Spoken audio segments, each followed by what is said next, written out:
The pandemic has affected every aspect of our lives. And the stark reality is it's not just our health that's at risk. Businesses across all industries have been affected. The question on everyone's mind is, how can we cope? But more than that, how can we thrive in this new environment? I'm Karen Davila. And I'm David Celdran. This is a special episode of ANC Conversations with Captains of Industry.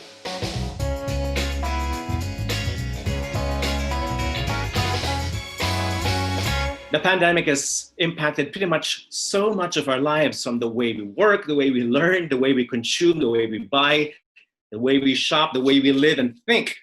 Now, some say this could just be a temporary thing, but most analysts agree all this could be rather permanent.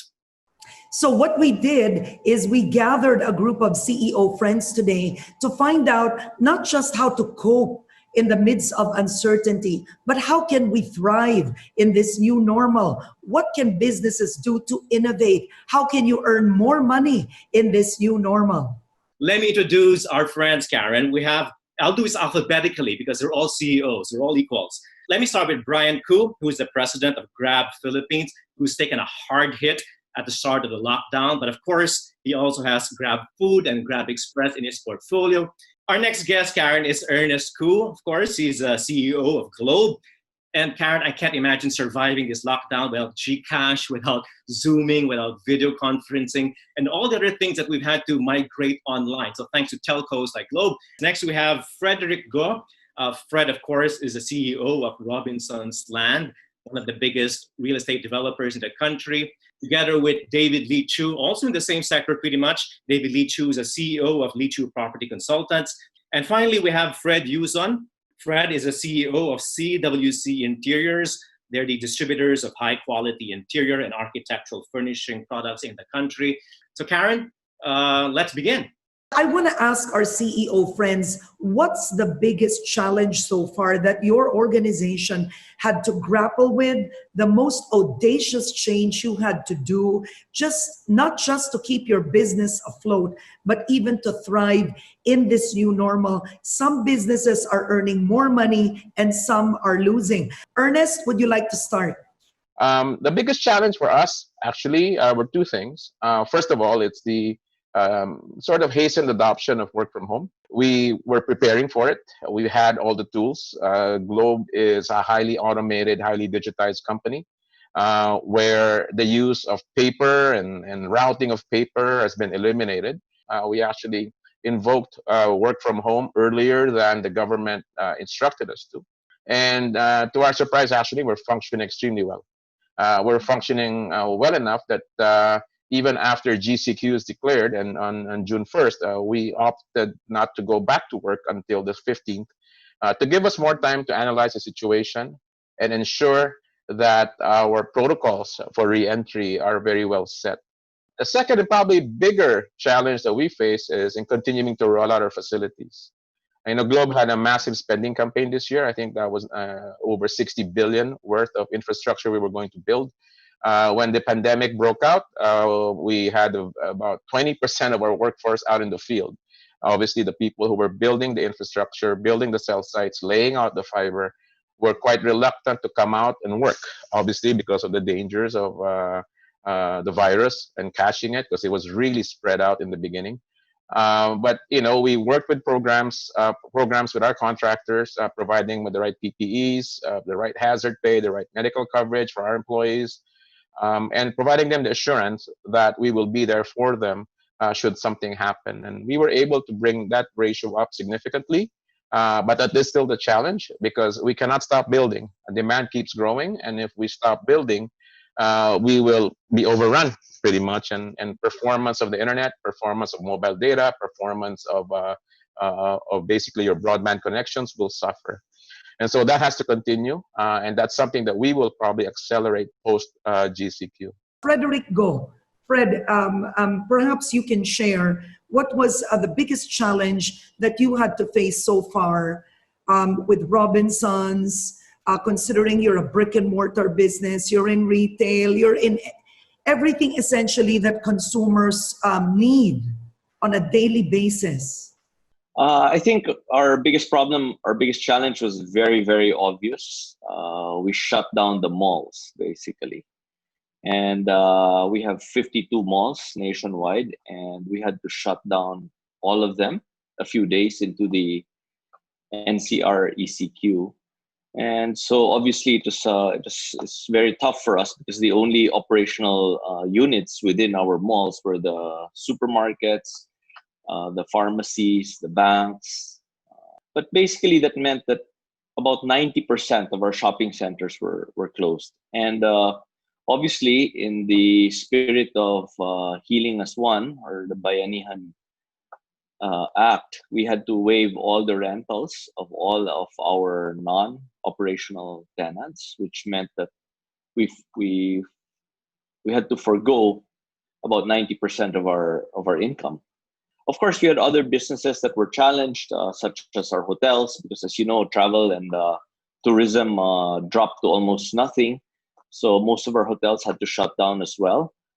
Fortunately, we have 20 hotels. 10 of our hotels managed to remain open most of the ECQ period because of bookings from the BPO industry.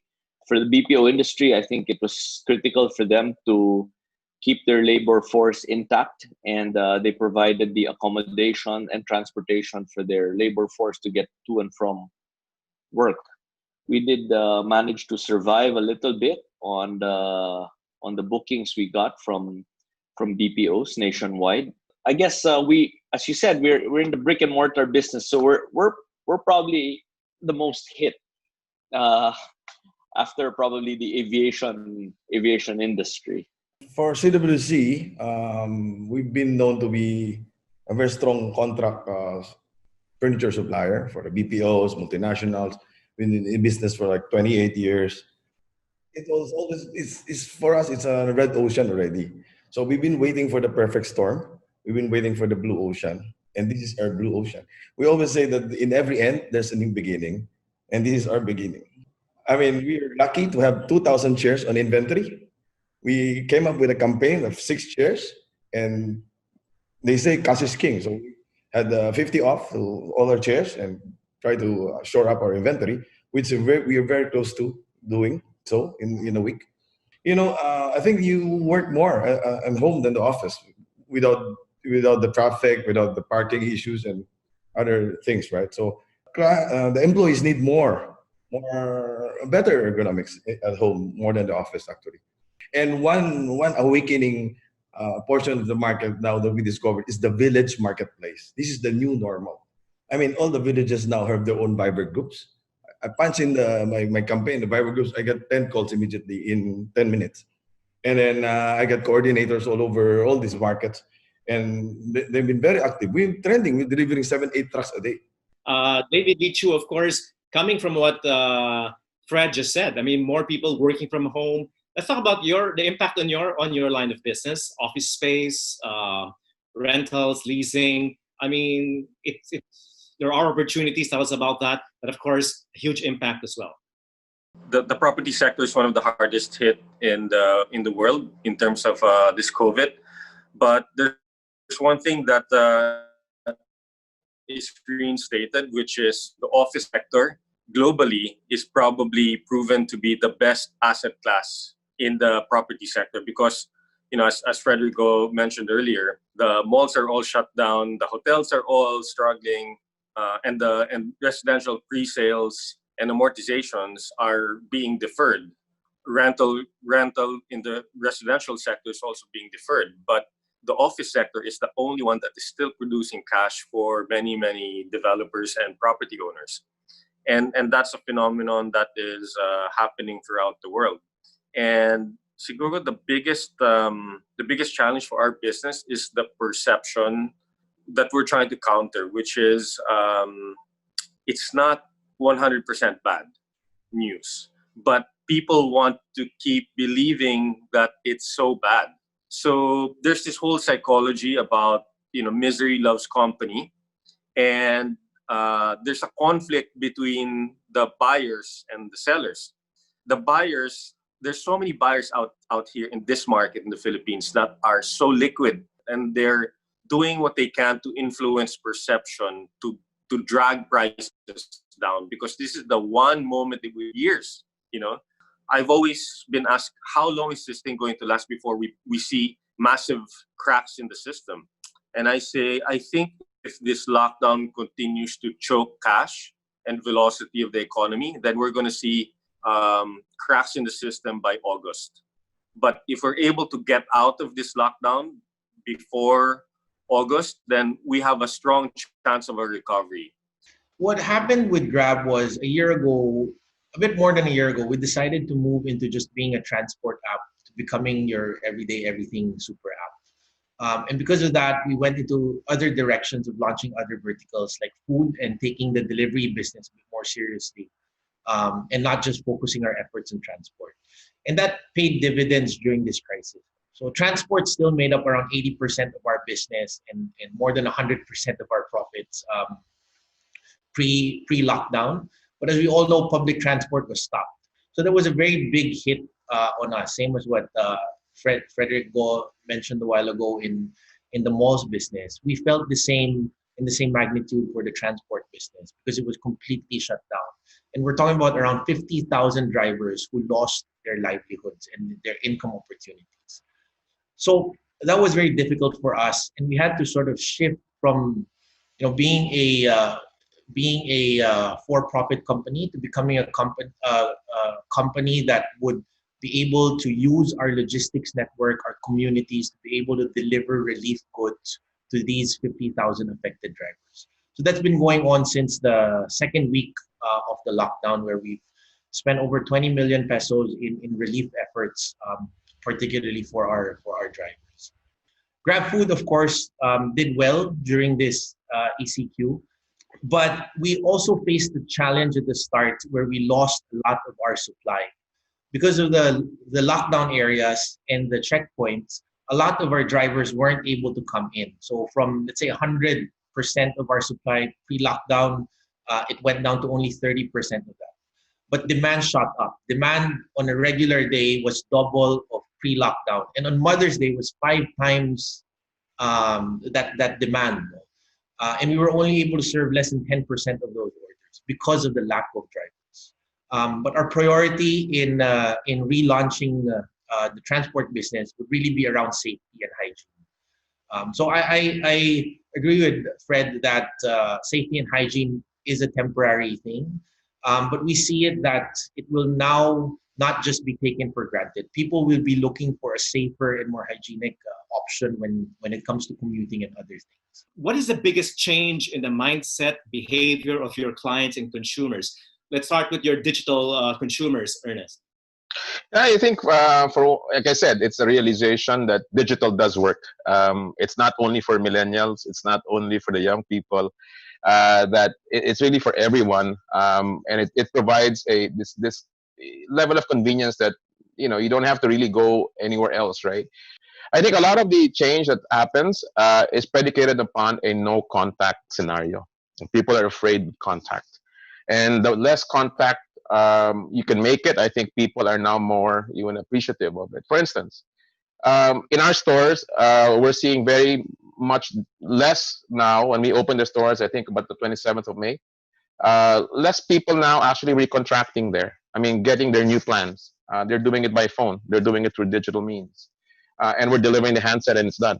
I think all of these things brings about a new reality that you can do things without this human touch.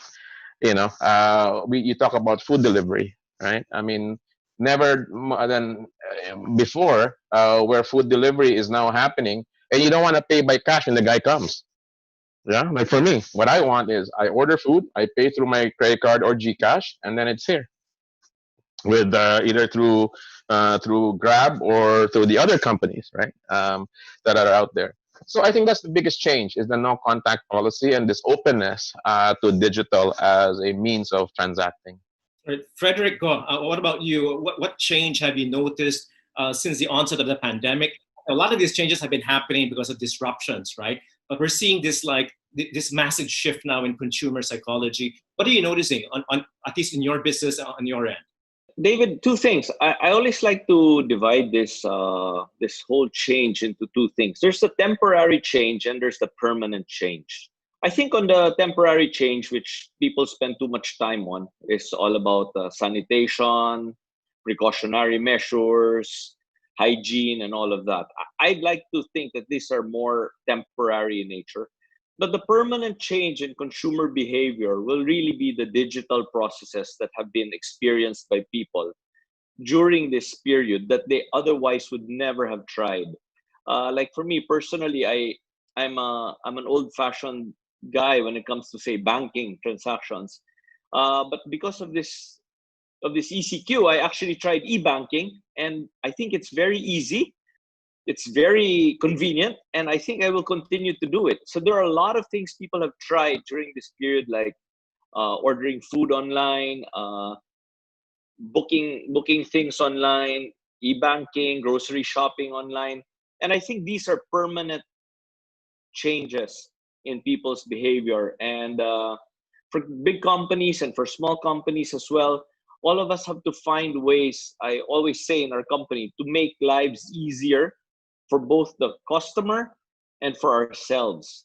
So the other permanent change actually is within the office, where we will try to digitalize a lot of processes that before you have probably had 40 messengers running around from floor to floor or offices to offices just to get people to sign documents.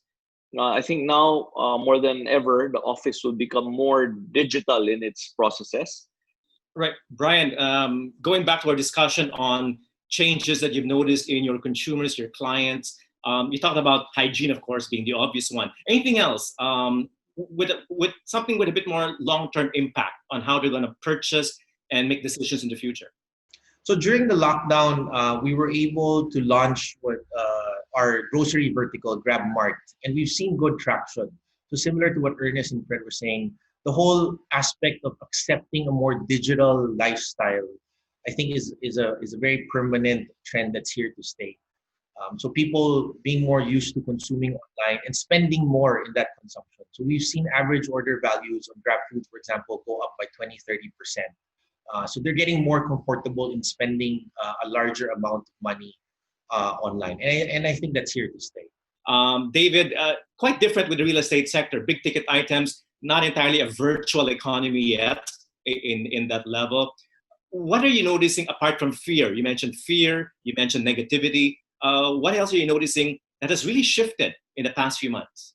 Just like what Frederick Go said earlier, the shift into adoption of digital is happening with the upper end of the market. But I think the lower ends, meaning the middle class and below, will still populate the malls. And despite the fact that there's so much propaganda moving transactions into digital platforms, the reality is that less than 10% of global retail is digital. And that's why I think the malls will continue to thrive, especially in a country like Philippines, because they go malling for many other reasons. The second is that the BPO sector is reinforcing the need for operations in the Philippines, which is why many of my clients are tearing their hair out in trying to figure out why the Philippines prices for real estate, especially in the office sector, is holding, and why vacancies are not shooting through the roof, unlike every other city in the world. And the reason for that is because the BPO sector and the POGO sector combined are holding the fort for the office sector. So we're almost 3 months into this lockdown, and the net absorption of office space is still positive. It's not contracting, and that's unique. And I'm glad that this administration just recently granted more PEZA zones, despite the moratorium of PEZA in Manila. They have started to sign off more PEZA zones in Manila, which is a great sign because it will provide relief for many of the BPOs. So the biggest, I guess, change is embracing this slow embracing of positive signs in the Philippines, coupled with this belief that how could the Philippines be exempt from all this? Well, it's happening, and it's because of the BPO and POGO sector. We talked about work from home earlier and how Globe is doing it. But when we try to use that blueprint and expand it throughout the country, just how realistic is that? Do people even have access? Is our infrastructure even ready for it? Well, I think in some parts of the country, it absolutely is, infrastructure-wise. Fiber, as we can see, is growing. What I think should happen to make this more ubiquitous throughout the country is for these LGUs to relax some of these permitting requirements. They've seen how important connectivity is to this country, particularly when it comes to a lockdown or an emergency situation. But then again, you got this notion that they restrict where we go. Here we are trying to invest billions of pesos, trying to connect the rest of the public into the digital world to enable things like work from home, and yet there's so many obstacles along the way. 28 permits when it comes to building things, and it's not like they're spending for it; we're spending for it, right? And this is something that people need and want, right? I mean, I can tell you how many neighborhoods today when the lockdown happened were requesting us to come in and say, sorry, you have no facilities there, or saying, what happened to the cell signal? Well, your association kicked us out, so that's why you have no signal and you're suffering. So I think it's really incumbent upon them to provide the telco infrastructure to their constituencies. It's just like a road. It's just like water. It's just like power, right? If you don't have any of these, you won't be able to work from home. But the access also means putting tablets, putting computers, putting gadgets in the hands of the majority. And if we want to really transition to this digital economy, where do you think we should go in terms of whether it's distance learning, education from home, which is the new thing now as well? I mean, what needs to happen for that to be a reality? I think the learning institutions also have to recast the way their financials work. A lot of their spend, in my opinion, are on their own facilities, the brick and mortar stuff that they have, the large edifice that they have for classroom and stuff. But when those are empty, the OPEX is certainly lower, right? That OPEX can be transferred to providing some connectivity to the students. Obviously, the students also have the discipline that there's an X amount of data that they would need for study, and keep it at that and not use it for Facebook or YouTube or Netflix and so on for entertainment. That's a separate bucket, right? So there's a certain amount of discipline. I've seen schools that are including in their tuition fee gadgets. For instance, we worked with Ateneo de Davao to provide, I think, 5,000 home prepaid wireless devices for their students, like a library book as part of their semestral tuition. So they could use this device. I believe it comes with a certain allowance of data. And beyond that, the student pays for it to enable the distance learning to occur, right? Obviously, there's the other challenge, which is the gadget that is actually used for the learning, right? You need at least, at minimum, I think, a tablet, in my opinion. And there are, I think, the other alternatives for that would be offering financing. We've got a lot of these financing companies today that finance handsets right off the bat from the gadget stores, and those companies can actually do the same thing, and make this a priority in terms of the household expense. Right, Brian, cool. As more and more people move their work to their home, or study from home, or are productive from their work, from their homes rather, how is this going to impact on transport? What we think will happen is that, you're right, the total number of people commuting could shrink, but their choices of the types of vehicles that they use to commute would also shift. So going from mass transit options to more private options such as Grab cars or taxis or TNVS in general would happen within that sphere of people commuting. However, the work from home, companies that experience it, us, for example, in Grab, and I'm sure Ernest also in Globe, experience that, work from home isn't really that bad. It adds productivity to some employees. Others need to make adjustments, and that's what Fred Yuson's there for. I think it would be a trend going forward. More and more companies considering that work from home is indeed an option, whereas before they wanted to see everyone in the office. I think over the next 6 months, we'll see more and more companies really making the work from home as part of their norm rather than an exception. And what about car sales, the impact on car sales because of all these changes as well? In other markets, what we've seen is that secondhand car prices have started to come down. And also the options for vehicles are now moving into what people used to not consider the smaller cars, right? The Picantos, the 1 liter vehicles. So that becomes more of what people are looking at because they're looking for a safer option to commute, and that's what we've seen in markets like China. However, it's yet to be written out here in more developing markets like the Philippines if that will happen, or they would just opt to use ride-hailing with all the safety standards, of course, put in place. Frederick, I wanted to ask you, because before a vaccine is discovered, some say that our lifestyle will change completely in terms of wanting experiences outside the home. So experiences that malls offer, which is eating in restaurants, watching movies. So do you see, are you keeping cinemas as a business? That's a lot of space. Yeah. Okay. Let me answer that 2 ways. No, there's a temporary new normal and there's a permanent new normal. For the temporary new normal, I don't think the cinemas are really gonna survive. If it were up to me, I probably wouldn't open the cinemas while there's all these social distancing rules. I will definitely reopen cinemas when things normalize and people feel safe. And I think that there will always be a space for this because this is experiential. Watching Netflix or whatever other app on your 5.5-inch phone or watching on your 8.5-inch tablet will never be the same as watching in a huge cinema where you and your loved ones can all enjoy it together, or you and all your friends can enjoy it together. It's a totally different experience. And I think humankind will always seek that kind of experiences. So temporary, probably no business. Long term, I think it will return.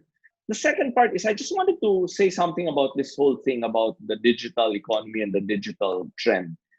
Digital was coming. This virus only hastened the process of the digitalization of our world. It didn't change our world. It didn't make us go digital. We were headed that way. It just made it faster. In the next 2 years, before a vaccine is discovered, I'm curious, what will you innovate in 2 years? On the malls, I can share with you a couple of things we've already done. No? We already have an affiliation, for example, with a concierge service for delivery out of our malls. We've also opened up a mini virtual mall program. We also have curbside pickup in our shopping malls. But I think the single most important development that we're currently working on is we want to develop an app. But basically, like for example, if you take Brian's business, right? The Grab driver has to pick up the product and deliver it to the customer. Whereas in my mall, all the suppliers are there already. So theoretically, for the driver, he can now service the customer in half the time. He only has to deliver. He doesn't have to pick up because everything is in the mall. The groceries, the pharmacy products, the McDonald's, the KFCs, the Jollibees, etc. are all there. So when a customer orders, he now doesn't have to be limited to ordering from one restaurant. If he's a family of 6, the daughter might want pizza, the son might want chicken, and the dad might want a burger, and the mom just needs her Kleenex from the supermarket. So what I can do now is I can create a mall app and service the customer in half the time because the driver doesn't have to pick up. He just has to deliver. He just has to collect it from inside the mall. So we're working on that app. That's my premise, that I can service the customer faster, give him more choices, and make it more convenient for him. So that's my working concept now. David, we're talking about real estate already with malls. Let's talk about residences, home ownership. What are the trends now? What do you see changing in terms of choices in terms of where they want to live, how they want to live, and the space they want to live in? Okay, so the high end are moving back into their homes because they're getting allergic with the condominium space, which are smaller. They moved into the condominiums out of their homes because it was easier to maintain and they don't need 20 helpers. So now that, you know, the paranoia, especially with the 60 and above, the paranoia about living in a condominium is very high. So they're all looking to either rent or buy permanent homes again. Second is that in the high end, at least, I mean, I have been getting calls upon calls from people, not just from somebody here in this chat group, but other people that are saying, you know, life is so short. They're saying, the hard reality of asking themselves, so what am I going to do with all this money is real. It's not just a hypothetical statement or statements being shoved down by the upper generation to the lower generation. You know, I want that problem. Is that a real problem? What am I going to do with all this money? I want that person's problem. Yeah, so hopefully we will get there, right? But the reality of just living life a bit more instead of trying to be so frugal all your life that's changing, and that's going to pour out into so many things. And then the upper end is not able to get out of the country either by choice or by restriction, and so they're looking for places that they can rent or own for a longer period of time. And so many people who cannot travel to their usual haunts like Japan or Hong Kong or Australia are now saying to me, can we rent for 6 months to 1 year to 2 years somewhere, whether it's Punta Fuego or Hamilo or what? And that's across all classes. It's not just the upper end.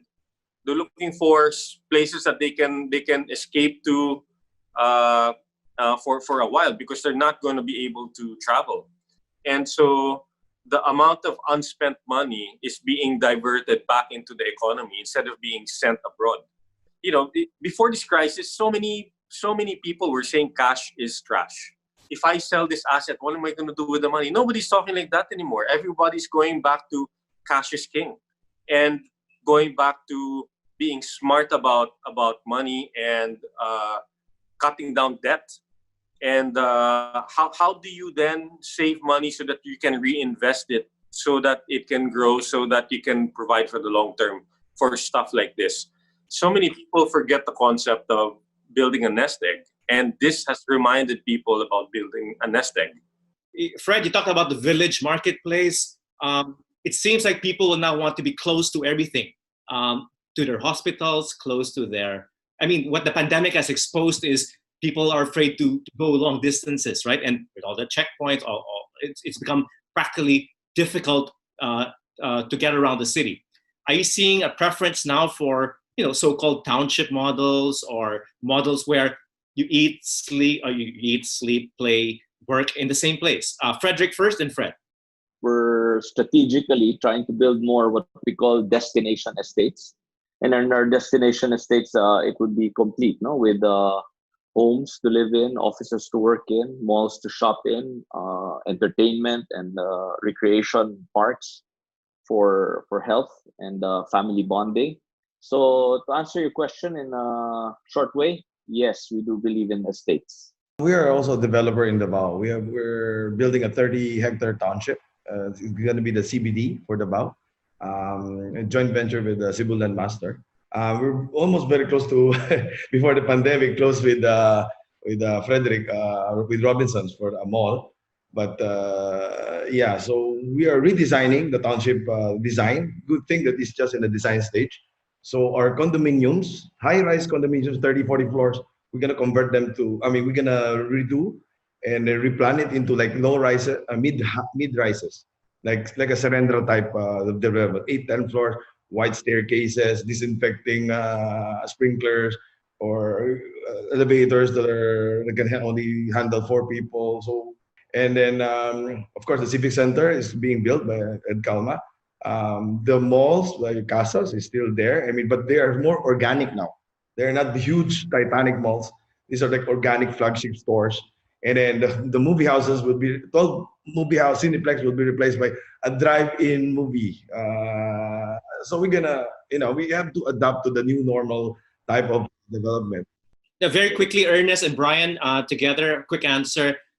Because of internet connectivity, digital connectivity, and mobility issues affected by this pandemic, or at least the changes due to the pandemic, what do the cities of the future look like in that sense? Ernest? Well, I think if it's fully digitally powered, I think you will see a lot. I think it'll be a lot more efficient. You will see a lot of more on-demand services like what Brian provides. I do believe car ownership will diminish over time. Hopefully, with that, the attendant traffic issues that will also go down. I also see where entertainment is delivered digitally. Deck mentioned that the theater concept is being threatened at the moment. We see emerging trends in the U.S. where first window movies is now appearing on digital as well. There was a big issue between Universal, I believe, and AMC, because Universal realized that they could make more money by cutting out the movie theater group and release direct to consumer. So these opportunities are happening, and that's something we're also exploring. Because theaters are going to be closed down for a long time, but people still want their movies, right? And we got movie producers who've got a stock of inventory that they have to release. I think a lot of banking, as these guys have stated, and Deck himself stated, he's never tried it before, but when he tried, there's no going back.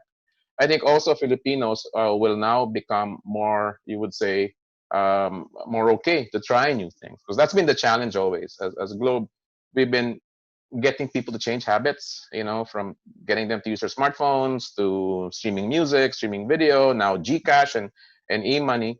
I think people are going to be saying, yeah, I should try something. And so I think a lot more digital, a lot more no contact type of transactions are going to happen. I think people are going to stay home more often. I'm not going to think they're going to stay home the way we're staying home. I don't think I can do it. But certainly it's opened up a whole new realization that, hey, it isn't so bad to stay home.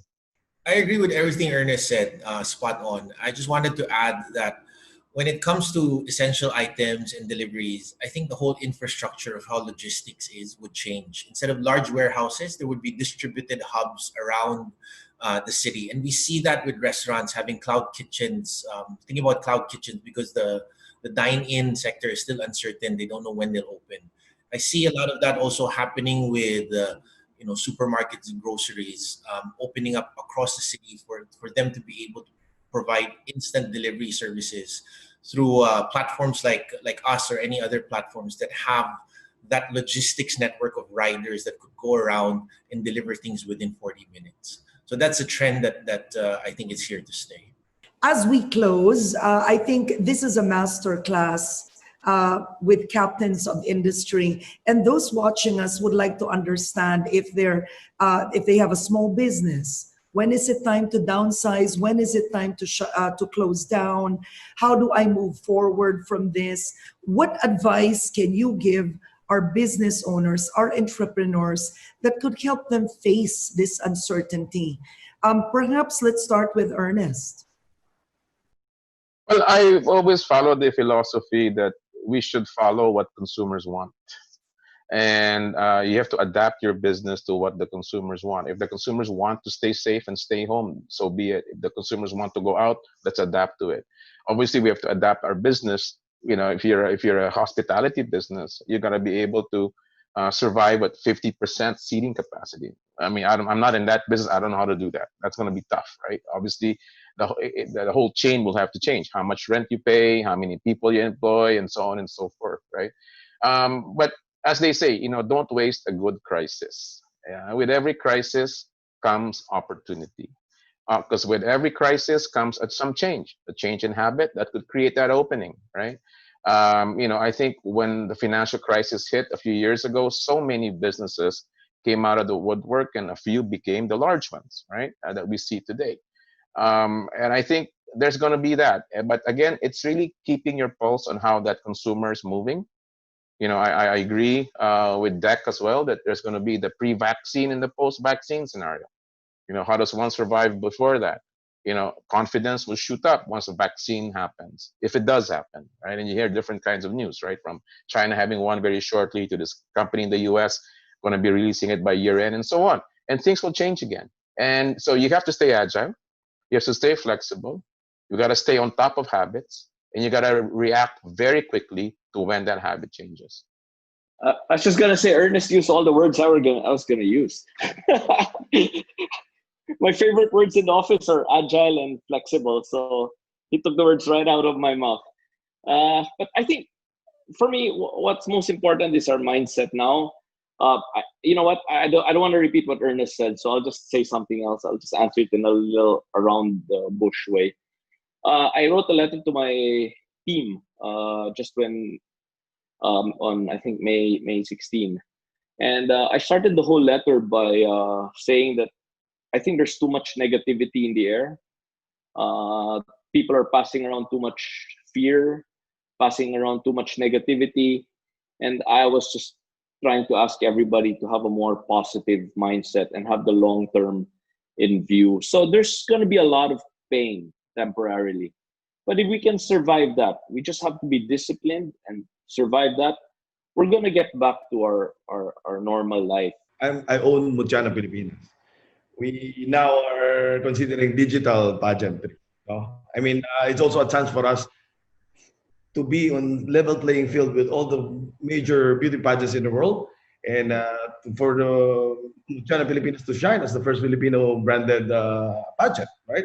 So we will be equal playing field. So we'll have we'll show our beauties through digital. We have more viewers, right? And then pay-per-view maybe stuff. So we're contemplating.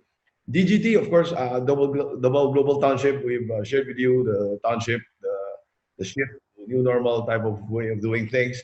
Aposento, we also own Aposento, and that is a bar resto. We have branches in Davao and Manila and Makati. So we just have to adapt, evolve. In every crisis, there's an opportunity. So as Ernest was saying, so I think we just have to transform ourselves fast and adapt to the new normal. David, Frederick mentioned a lot of negativity, pessimism. Understandable if you're cash strapped and you can't meet your payroll. Advice to businesses that are at that precipice, whether to close shop, to sell, to merge with another company, or to just carry on. I think there has to be a balance between facing the hard realities, making hard decisions, right? And many times we don't want to make those hard decisions, and so we're in denial. But my encouragement to everyone is that we have to face and make the call, as painful as it will be. But at the same time as you do that, we cannot lose sight of the fact that there are many things that are happening that are positive that we just don't see yet because we're clouded by all this negativity. And so the skill has to be how to cut through all that. And I always the example of what Mr. Hennessy did when he put up North Edsa Mall, or when Mr. John Gokhway put up Galleria at the height of all these problems that we had in the country. And yet they took the risk and they did it. And in the most recent, so many people did not want to buy stocks in the Philippines despite how cheap they were overnight. And the bounce back validates that we should have bought. But why did people not do it? Because they were either too afraid, paralyzed by fear or negativity, when they should have prepared themselves to act when those opportunities open. And that's life. We have to make the very hard choices, but at the same time have enough positivity to see things as they really are, that it's not all dark and gloomy. Brian, is it time to be conservative or time to take risks? We're entrepreneurs, so we always want to take risks. It's really just keeping an eye out for opportunities, and I think that will be in digital, fintech, and instant e-commerce. I think it's also important that the most important takeaway is also in terms of mindset, because a lot of us are locked into old mindsets on how to do business, it takes so much effort actually to get out of those old mindsets and try something new, especially when they say you're in your 40s, 50s. Frankly speaking, there was a Harvard study that it's so difficult to teach old managers new things in the middle of the game. And that's really the challenge now, right, David? That's right, Karen. So I guess before we say goodbye to our guests, maybe we can have a last question that will kind of wrap things up and put a personal spin to everything. I want to ask everyone here, what have you learned personally from this crisis? Not just as a businessman, but as a person. What has this taught you? And what have you realized is possible after all? Because we always say it's not, we can't do it. It's impossible. Mine's the most generic answer, probably, that you learn that there are a lot of things you can survive without. So, and there are some things that are the most important to you, and those are what really matters. Right, short and sweet. Thanks so much, Frederick. Go, Brian. Cool. Other than the fact that 3 months of growing facial hair is too long, the value of family, I think, really hit home during this lockdown. I was able to have lunch, have dinner with my wife and my kids almost every day, and I think there was a like silent blessing that I was able to receive during this lockdown. Fred, things you've learned and realized as a leader of a company, of an organization, and of course of a family. It opened a lot of doors, no, for me, no. I mean, as my colleagues say, you know, we are always out entertaining, spending time with clients, our employees, and our suppliers. Now we have time to spend time with family, like 60 days, 75 days lockdown, having lunch with the kids and the wife. We get to share pep talk, you know. I mean, we get closer, you know. I mean, good thing that my house also, I designed it with foresight, so it's like a clubhouse. I have all the game room. I have a swimming pool. So I learned a lot. The piano. I learned piano. I learned to be a DJ as well. So these are all opportunities. We have morning walks. We have afternoon bicycle. So it's, if there's one thing about this lockdown, is about it focuses on family and the environment. The environment, definitely, the earth was able to breathe for the last 75 days. I mean, I'm sure. So there's something good out of this. So we have to embrace and we have to evolve. We have to accept the new normal. That's the only way. David, what have you realized was possible after all? After so many people say you just can't do that. And what have you learned? I like the what have you learned personally? I think I've been reminded of the good in people, because many of my entrepreneur clients, many of my clients stopped thinking about the bottom line and started thinking more about their people and how to keep people. It's so easy for, I mean, if they were cold-hearted business owners, as what some press members would say, then all they would do first is just keep culling and culling and culling people for the bottom line. And yet, so many clients are thinking about the welfare of their people and how to stretch the resources so that they can keep as many people. And I think that's inspiring. And finally, Ernest? Well, echo what David said about people. I mean, that's one of the first things we did was protect our people, because the people would eventually run the technology that we have. I think that's key. And today we continue to protect them and consider them the most valuable asset that Globe has. Second to that would be the realization that, you know, all the leading edge stuff that we introduce, people eventually do realize how valuable they are. Right? Gcash is a 15-year-old product, for instance. It was very difficult to get attention of people. But now they realize we are right. Digital is the way to go. When we were introducing Netflix to the world, I said, I didn't need that. I have cable TV. I have network TV. But they realize it's it. It's Amazon Prime Video or Netflix. You know, so I guess we will continue our journey to keep introducing new digital concepts to people that enhance people's lives. And I think the cycle of adoption and the cycle of appreciation will be much shorter now, given this pandemic. I think what's, for me specifically, David, What's um, um, what's extremely impressive with the captains of industry that we have today is the fact that you don't forget the human aspect of it all. That it's not just the bottom line in the end, that it is about people. And I wanted to share that's also one thing I learned from this pandemic is to come out of it, right, David, more open-minded, kinder, more compassionate, and just frankly speaking, trying to live with less, believing that less is more in life. That's right, Karen. And for me, it's very simple. You have to be innovative. You have to be creative. Your old habits are just don't work anymore, right? So you have to be open-minded. I think the word everyone likes to use, it's a buzzword in business, I think applies to our families and personalities as well.